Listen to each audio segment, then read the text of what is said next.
one of the main instigators.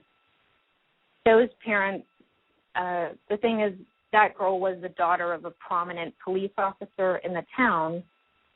And, for instance, her police interview tape where she admitted to threatening the target, Dawn Marie, and all of that, that police tape went missing, and it was stored at the police precinct where her father worked. So take from that what you will. But the third girl that was tried, she truly felt remorse. She never thought her words or actions would completely scare this other girl, and her parents were more involved. Her mom was involved in all of that, and she ended up being acquitted, and rightfully so, because actually while she said something, she did try to calm down the target and say, no, it's okay, and all of that.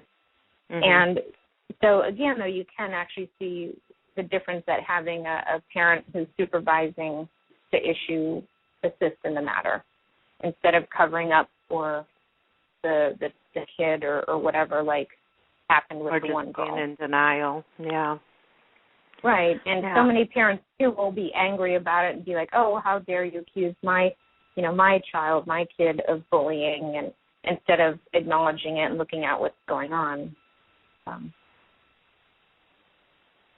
It's just really sad.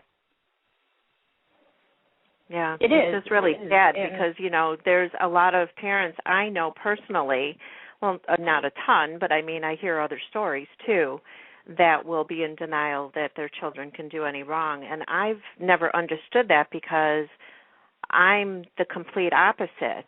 I've always told my children, you get into trouble, then, you need to serve whatever consequence that they give you. If it's staying after school or if it's something really bad and you have to go to jail, well, then you have to go to jail because you have to learn what you did was wrong. And I'm not going to stand there and tell you that you're absolved of it just because you're my child.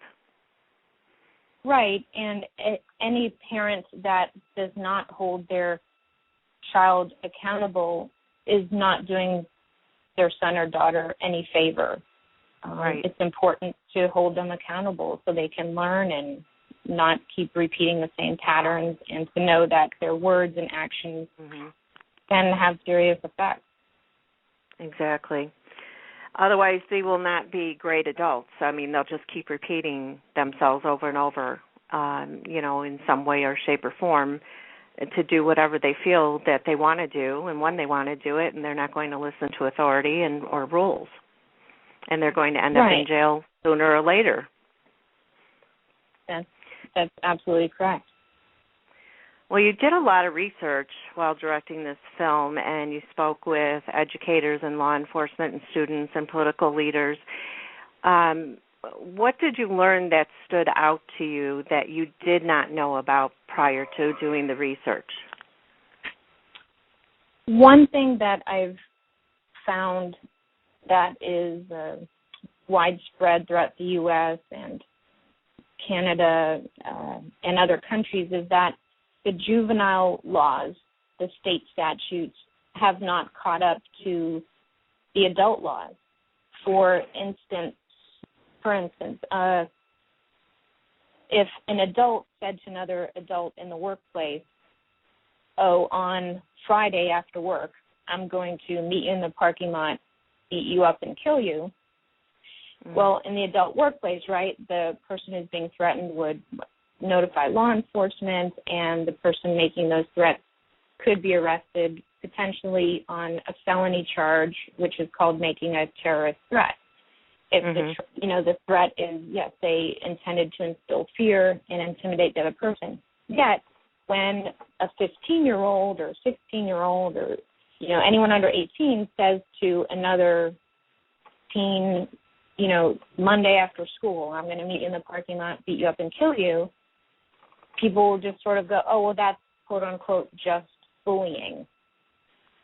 As if bullying is acceptable in any form, and the fact that, it is a valid threat, and it's an intended threat, and it is a crime. It has crossed the line from being antagonistic or insulting into a crime. And so law enforcement officials, they're at a disadvantage because while they might be like, yes, I agree, that's bad, and yes, that's wrong, there's no laws on the books that we can arrest them under, any criminal code or what have you. Some states have stepped this up and enacted new laws, and different political leaders are drafting legislation, and some have. I met and worked with a congressman in Maine who did so, and anti-bullying legislation there went through for schools. But it is just very uneven, and I get hundreds or thousands of emails from parents, teachers, counselors saying, can you help? Can you advise us? Mm-hmm. Like, this is going on. Or a parent will be like, my son or daughter is being bullied. This is what's happening, but the school says they can't do anything.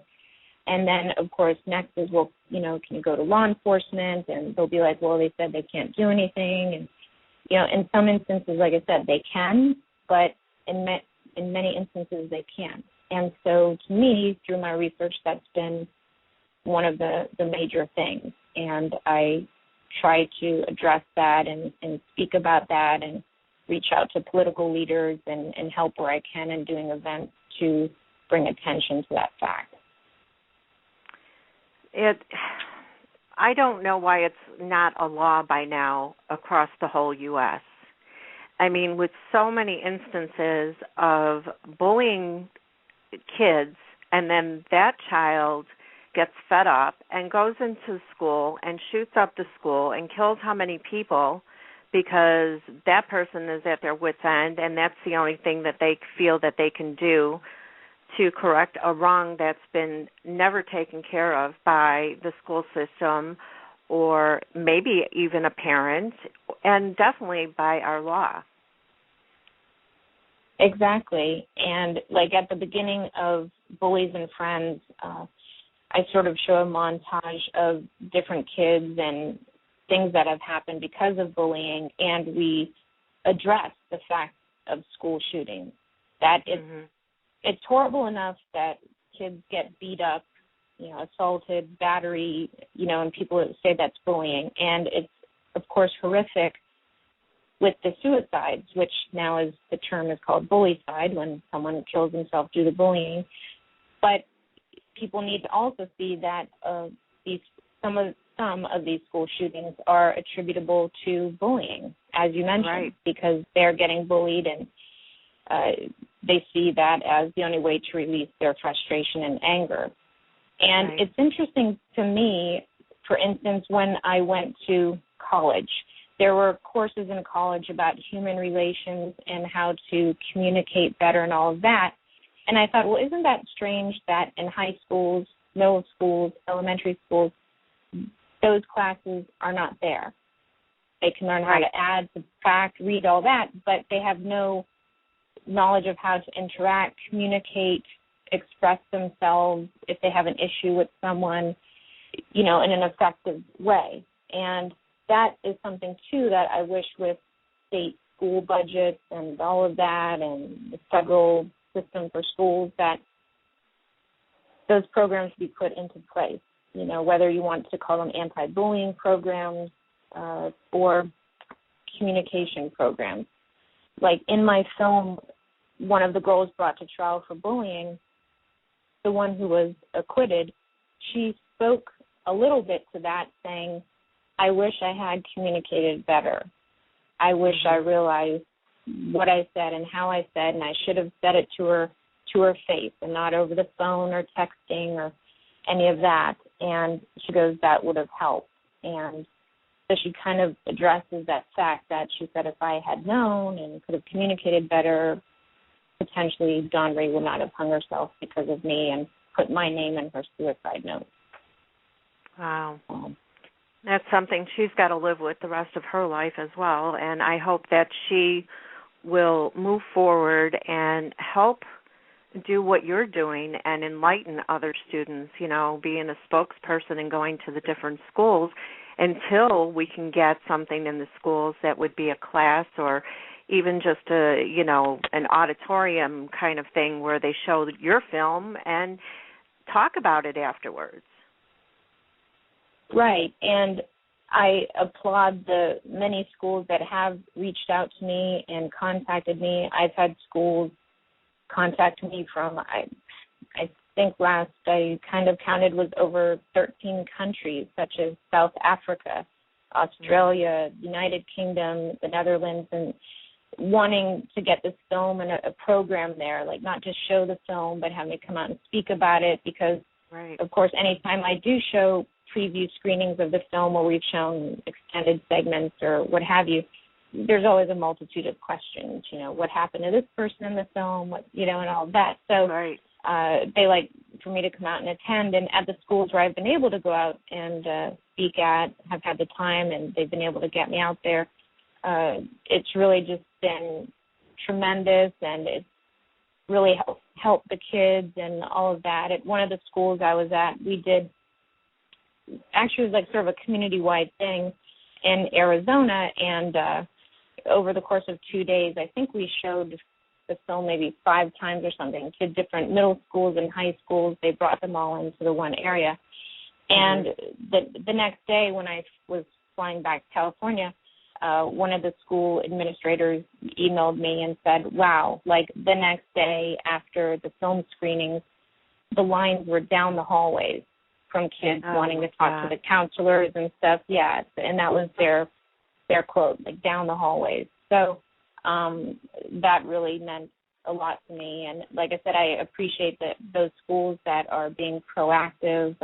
Within the past year, the New York City Department of Education flew me out to New York and did a showing at an inner city high school there, as one of their students had committed suicide the month before. So they, I guess, wanted me to come out and speak on it and kind of help the kids and the teachers and all of that. So they said it was very helpful, and for that, I'm grateful. That's why I made the film and working to get this out to global distribution. So, wow. Cassidy, I wanted to say I definitely highly commend you on what you're doing, and I wanted to speak about the fact that I actually feel like I'm not sure exactly whether it was considered bullying or teasing or if that's all the same. When I was in school, I was teased, but it wasn't this bullying issue was not as prominent. Plus, there was also not the social media that connects the kids a lot more, like it, now as far as Facebook and all that. But since it wasn't prominent, I'd never thought that I would want to commit suicide over it or anything. I was just annoyed and upset, didn't want to go to school and be around those kids. But, to see this, I'm thinking, well, maybe it was just a different type of teasing or bullying back when I was in school. Would you say that bullying and teasing would be similar or one and the same or kind of different? That's a great question, and I've been asked that several times, probably many times by kids, teachers, and for me, in talking to the students, all of that, I believe teasing is the same thing as bullying. When it gets to you're insulting someone and putting them down, bullying, pretty much the definition of bullying is whether it's physical, mental, emotional harm caused to someone. And so obviously if someone calls you a bad name, a slur, an insulting name, that's bullying, and it's harassment, and it is serious. No one should have to go to school and be tormented. All kids should have the right to go to school and learn without the fear of being harassed, intimidated, or threatened based on anything, whether their height, their physical appearance, their gender preference, their ethnicity, their religion. Every kid has the right to learn in a safe environment, and it's up to the schools and adults to provide that, or we're not going to move forward efficiently as a society. And we have that responsibility toward kids. The second part of that, like you said, about it didn't seem as